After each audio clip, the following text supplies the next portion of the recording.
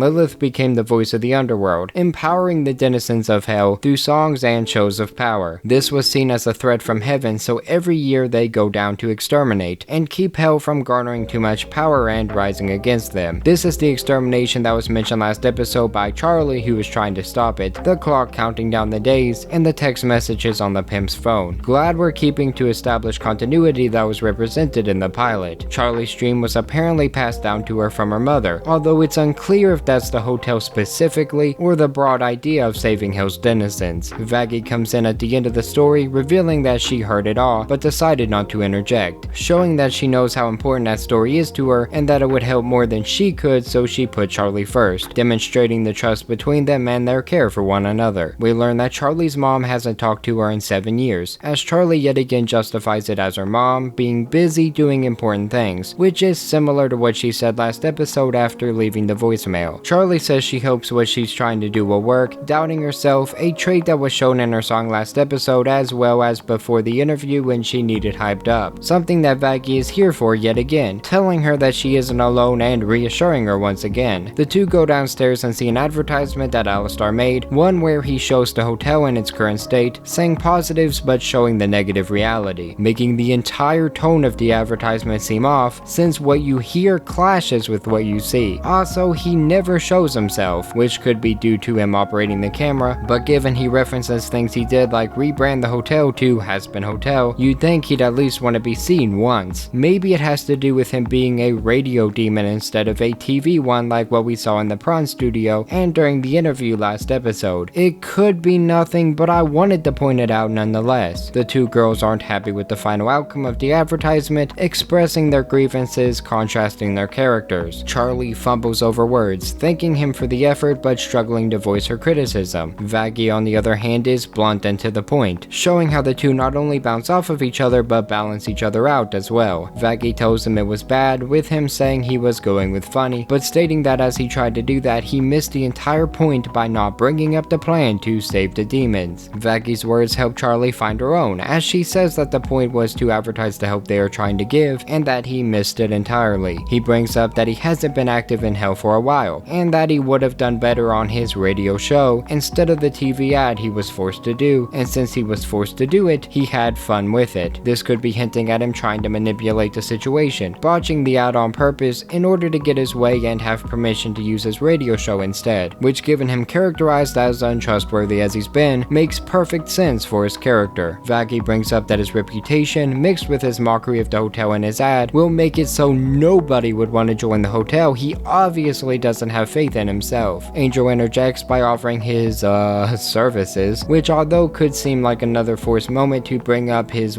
career, actually may be him wanting to help in his own misguided way, just like he did when he put his hand out towards Charlie in the pilot. Charlie shuts down the idea, expressing gratitude for him wanting to help, but saying she doesn't want to exploit him. This leads to a joke that goes on far too long, where Angel talks about all the ways he can be exploited, because, and say it with me, he does smacks. Charlie gets a phone call from her dad, with the face she makes in response representing the issues the two have. Angel wonders why Alistar can't just force people to stay at the hotel, with him saying he could, and Husk revealing that that's why he's working there, setting up some idea of the relationship between Alistar and Husk, making us wonder why Husk specifically, and if it has to do with the deal maker label that Alistar is known by. Angel bothers Husk with smacks jokes just like their last interaction, hopefully setting up some actual interaction between each other in the future that isn't just flirtatious fluff from Angel. Vaggie says sinners have to choose to stay there, a possible workaround due to their failure to choose correctly while they were alive, making it a real second chance. They just gotta wholeheartedly choose to take it of their own volition. Angel says he's choosing to stay there, but he thinks it's stupid, since they chose the first time and chose wrong, which is why they are in hell. A valid argument that shows that he truly isn't wanting to change because he doesn't believe that it will make a difference. So he isn't truly testing their theory out since his heart isn't into it. Vaggie says just because something hasn't happened yet doesn't mean it's impossible, which is exactly what faith is, believing in something beyond what you can see. She's never seen it work, but she believes it could, letting that faith keep her going. Charlie excitedly gets off the phone with her dad, telling Vaggie that the leader of the Angel Army wants to meet, and that her dad said she could go in his stead. Whether he's actively trying to help her or just pawning off his responsibilities onto her isn't made clear, leaving their relationship up in the air, as well as his intentions, adding mystery in the process. Charlie starts singing with her hopes up as Vaggie tries to keep her grounded. She dances down the street, singing about it being a happy day in hell, with the world contrasting against that and others singing the opposition back. They already have done this comparison, so there's not much to say, besides Vaggie saying a few lines hinting at her having a possible personal experience with the angels and no hope in them having redeeming qualities whatsoever. The song also slaps, with better audio quality than the pilot had, where I can actually differentiate every word she says from the music in the background, which is a welcome improvement. She meets the leader of the army, Adam, which is not how that works. People don't become angelic beings when they make it to heaven, I hate to say, and given every other word he says is a cuss word, he wouldn't make it there anyway. Charlie tried to shake his hand, but he's a hologram. Then he offers her food, but she can't take it because he's still a hologram. It hurts Charlie as a character for falling for that twice in quick succession, and adds nothing to Adam as a character besides him being a jerk that cusses a lot. It's also not funny, so having it play out twice hurt the pacing for no good reason. Back at the hotel, Vaggie has the troops together ready to make the advertisement and get it done before Charlie returns. Husk reads his lines with a script, putting little effort in, which makes sense for him, as Angel makes sexual references because he does prawn and he does smacks. Riveting. Adam is cussing a lot and saying nothing of value, making him annoying in the entire exchange feel like a waste of time. Humor might be subjective, but I can't imagine anyone over the age of 12 laughing at this, and it's not meant for 12-year-olds. Charlie tries to get him to agree with her, but before she can get the idea out, he starts pointlessly talking again, establishing him to be an egotistical idiot, but not making for a very pleasant viewing experience in the process. Nifty can't act because she freezes like a deer in headlights when on camera, but only when told. Since the camera continues to be pointed at her and she moves and speaks in between takes, the logical step would be just not to tell her that you're recording, tell her to practice and record that. It's an easy fix established by the show itself, but never explored. The humor isn't clever here, and since it's easily resolved, it makes the characters look dumb by not realizing such. Vaggie decides she'll try and fix the ad in the editing room, getting interrupted by Alistar as all hope seems to be lost. She tries to get him on recording, causing the camera to break, adding an explanation to why why he wasn't in his own ad from earlier, and mystery surrounding why that reaction occurred. Vaggie tells him it won't be an entertaining experience to interact with an empty hotel, and he proposes a deal, that he helps make a good ad and he's never asked to interact with a television again. A possible callback to earlier when he purposefully made a bad ad, and that by waiting it out, he found a way to get his way at the end of the day, showing his manipulative nature as well as him having the patience to play the long game, making us wonder what else he is building up to behind the scenes. Vaggie takes the deal, showcasing her care for Charlie since she was willing to take a risk for her, a risk she told Charlie not to take, making a deal with Alistar. It also shows Alistar's intelligence since he leverages Charlie to get Vaggie to agree, knowing what the outcome would be if he did. Adam tells Charlie they have the overpopulation covered, with the girl behind him killing over 200 demons herself, adding numbers to the extermination we've heard so much about. This establishes stakes for Charlie and the denizens of hell by giving us a hint of the effect caused by the extermination as a whole, as well as the power of the angels that are causing it. It also shows how little Adam cares, but that's his entire characterization, so it doesn't add anything we don't already know in regards to him. The other girl puts Charlie down, showing to have a superiority complex in terms of how she views hell's denizens, and that prejudice fuels her extermination of them. Charlie starts to sing, getting shut down by Adam with his own song, where he yet again cements that the denizens had a chance with the life they lived, and that hell is their permanent punishment for that, which though is supposed to be the wrong argument in terms of the show, since it's about redeeming those people, it's a fair argument to make. Live better through Christ and get a better outcome. Seems black and white, sure, but it truly is that simple. He says the extermination is entertainment for him, showing the class divide between them and the prejudice that causes. He moves the extermination time up, it's 6 months instead of a year now, a consequence of Charlie's actions today, truly cementing Adam as a murderous, intolerable, discriminatory jerk. Charlie gets back to the hotel, gets interrupted before she can share the bad news, and told about the advertisement. She gets teary-eyed out of joy for how much it means to her, but the ad gets skipped for breaking news. It was supposed to be funny, but it makes the entire B-plot of the episode pretty pointless since we never got to see the payoff from it. Another example of the show's poor pacing and how that may harm it in the future. It feels like it's putting the hotel, the reason for the show's existence, on the back burner, and I'm not a fan of that. It's revealed to everyone that the time till next extermination has been halved, but since we as an audience already knew that, we at least get to see everyone's reactions as a whole, with everyone either angry or panicking. The episode ends with Adam and the girl whose name I don't remember finding a body of an angel, proving that they can be killed and adding stakes to heaven's side since the next extermination could lead to the deaths of many angels, with Adam vowing to kill everyone in hell. So did Hazbin Hotel start out well? Kind of. The pilot was pretty good, set up the reason for the hotel, the ramifications of the extermination that happens once a year, the characters and the archetype they fall into, a precedent of what we will see in terms of the music, and an intriguing premise with decent lore to get us coming back for more. The first episode adds on to that in terms of the world building and lore, but the pacing is far worse, with jokes that are repeated, going on for too long, and rely on thinking cuss words themselves equate to humor instead of actual humorous situations. Half of the first episode doesn't even matter. It's built up with no real payoff, feeling pointless by the end. If humor comes in the way of the story in your story-driven comedy, then the lack of balance shows some very glaring holes in the future's foundation. Charlie is an optimistic, musically driven cinnamon roll of a character that gets humbled rather quickly within the pilot, and then humbled again in the first episode, showing that she is fighting a war on two fronts since neither her enemies nor her people believe in her. Her ability to stay true to what she believes and fight for those that look down on her is admirable to say the least, but if she doesn't make progress eventually, then the idea of the show itself will be brought into question. If it's about the hotel, then we need to see some validity in regards to that. Her being born in hell does mean that she isn't there as a product of prior bad choices, which works for her more optimistic characterization in terms of the faith that she has in her idea. Vaggie keeps her grounded, being the ironic, I know, straight man in the situations involving her. She isn't afraid to be blunt and tell it as it is, being the sword for Charlie's shield, balancing each other out rather well. Alistar is a powerful force to be reckoned with, someone with unknown ulterior motives that can be as dangerous as he is helpful. The mystery surrounding him is intriguing, with him saying he's there because he's bored, but showcased to be manipulative and not to be trusted. Angel Dust does smacks. Husk is annoyed by Angel and isn't a part of the hotel of his own free will, making us question what has him subservient to Alistar and if it has to do with the deals that Charlie has been warned not to make with him. Adam is a discriminatory jerk that cusses a lot. There's not much else to say about the other characters besides what I've already said throughout my breakdown. Overall, it was better than it was bad, but it's carried by the pilot and what was set up within it. The first episode's pacing and jokes just didn't work as well, and less was established until the end when angels are revealed to be killable and the next extermination comes sooner than originally anticipated. So if you watch this on Amazon and the pilot isn't available, it's going to be a weird beginning and a strange start, but adding the two together, they really complement each other well, and I really like that. Do you want more Hazbin Hotel coverage, and if not, then what do you want me to cover instead? Let me know in the comments below. Dislike if you disliked it, and for more news, reviews, and whatever we choose, stay tuned to Nerdsfeed. Have a great day. Thank you.